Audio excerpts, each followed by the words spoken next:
What's up, everyone? It's me, Patrick, from the Gaming Arcade 96, and welcome to this episode of the podcast. So, the Nintendo Switch has been announced when it's going to come out. So, the date that the Nintendo Switch will come out will be March the 3rd.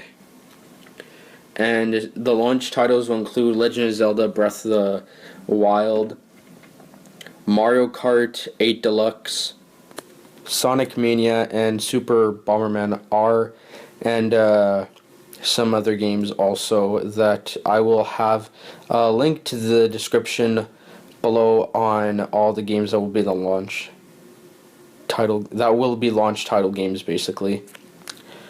And another game that was announced also that will be coming to the Switch is Super Mario Odyssey. Nintendo released a video on January the 12th, along with a few other games that are being released, launch title, but this comes out at a different time, Super Mario Odyssey.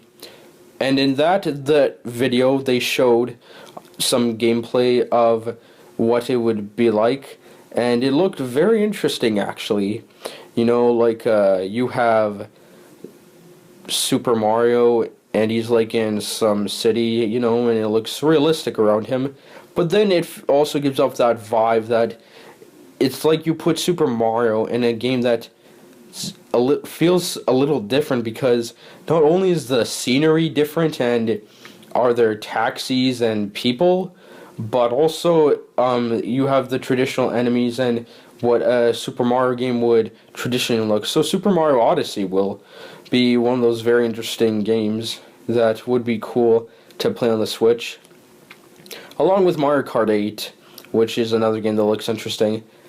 But just at the Switch, like, the fact that, you know, that you have the screen that you can take out from the system, you can take off the sides of the screen, and then use those controllers wirelessly and play games like that is pretty cool. You know, it's actually interesting because Nintendo, I have a feeling, we're trying to think outside the box right there, and I think they did a pretty good job when it came to doing that. And also another thing I want to point out is Mario Kart 8 Deluxe, not Super Mario Kart, that came out a long time ago on the Super Nintendo. Mario Kart 8 Deluxe is interesting because there's never been a Mario Kart game. It's weird because I almost said Super Mario again. There's never been a Mario Kart game that's came out before, and that has been released on a system that was basically a port from a previous system. And by that I mean, like, literally, it's not like they put Mario Kart Wii and then put Mario Kart Wii on the Wii U. No, it's literally Mario Kart 8 and then Mario Kart 8 on Nintendo's newest system. Because if you look at the previous systems, for example, you have, take Mario Kart 64, that was ported eventually to the Wii, but as we all know, the GameCube eventually would only have one Mario Kart game. So this could mean the Nintendo Switch could be the very first Nintendo console to have multiple main Mario Kart games to come out for it. So Mario Kart 8 and possibly the Mario Kart Switch.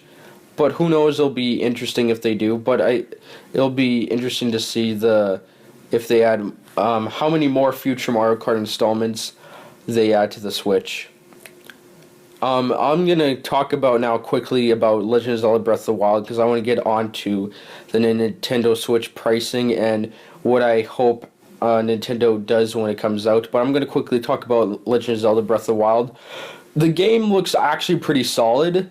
I watched the trailer that came out the other day for it on January the 12th. And it looks very interesting. You know, you got Link. The graphics, yeah, they're cartoony-ish. Well, no, they are cartoony. They're not ish. But, no, they look pretty cool. It looks pretty, you know, I guess you could say breathtaking.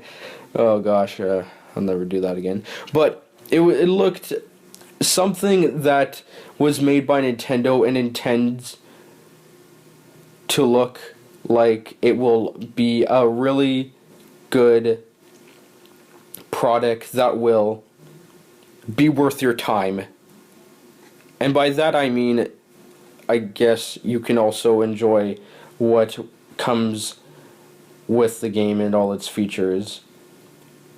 Like, for example, like some of the new weapons they might add to it.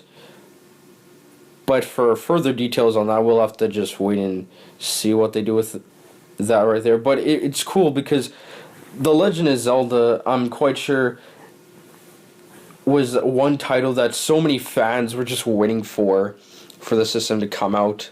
Like, it was just anticipated. And I think Nintendo's doing a good thing by adding a lot of their big titles, along with other third-party titles like Sonic Mania and Super Bomberman R, which I think looks spectacular. I love Bomberman. I played it for the Super Nintendo Super Bomberman 2 on this when it was on the Super Nintendo, and I had a lot of fun playing that. So that will be interesting to see what happens with those games and how they will be. I think obviously they'll go well, but now it comes down to the pricing of the system. So the Nintendo Switch will be $300 retail, I checked, in the United States. In Canada, I'm not sure how much that would be. And also in the United Kingdom, it will be £280. So, yeah.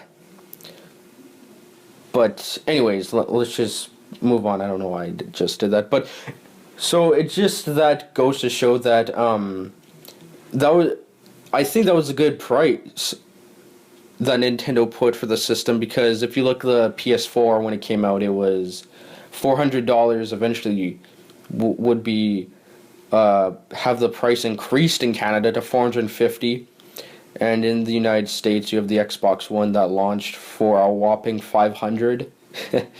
Oh gee, that was a terrible mistake by Microsoft. But yeah, obviously those two systems would have their prices reduced.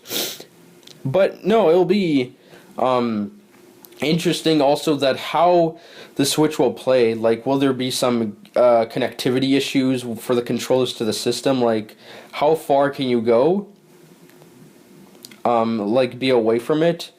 Like, because who knows, there could be some issues with connectivity. The Wii U, as you know, like, people did experiments how far you could go away from it, and they said, yeah, this connection to the system, to the Wii U, well, I shouldn't say to the system, to the Wii U was pretty strong. At no point, however, did people say when the experiments were conducted that they experienced any form of lag or any form of interference.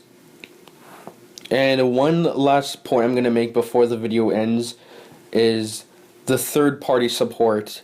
Nintendo needs strong third-party support, obviously, so hopefully later on there's going to be more developers who will jump on the system, like the Nintendo Switch bandwagon, I guess you could say, and be like, this system is great, we enjoy working with Nintendo, and we'd love to put games on this platform and future games on this platform.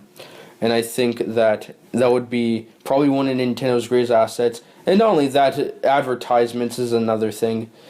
Like, they have to be able to appeal to that adult demographic, and yeah, sure, also kids, because as we all know, obviously the Wii U didn't sell too well, so hopefully the Switch can sell a lot better, and it'll make up for what the Wii U could not do. Anyways, guys, this video has now been my longest podcast, so I hope you enjoyed listening to me. You know what to do. Comment, rate, subscribe, all that jazz. I'll be coming out with a few more videos I plan in the next upcoming weeks. I don't have an exact timetable of when each one comes out, but rest assured you should expect another one within the next 30 days, at least 2 to 3 videos. And from there on, have a good evening, and I'll see you guys later on. Peace.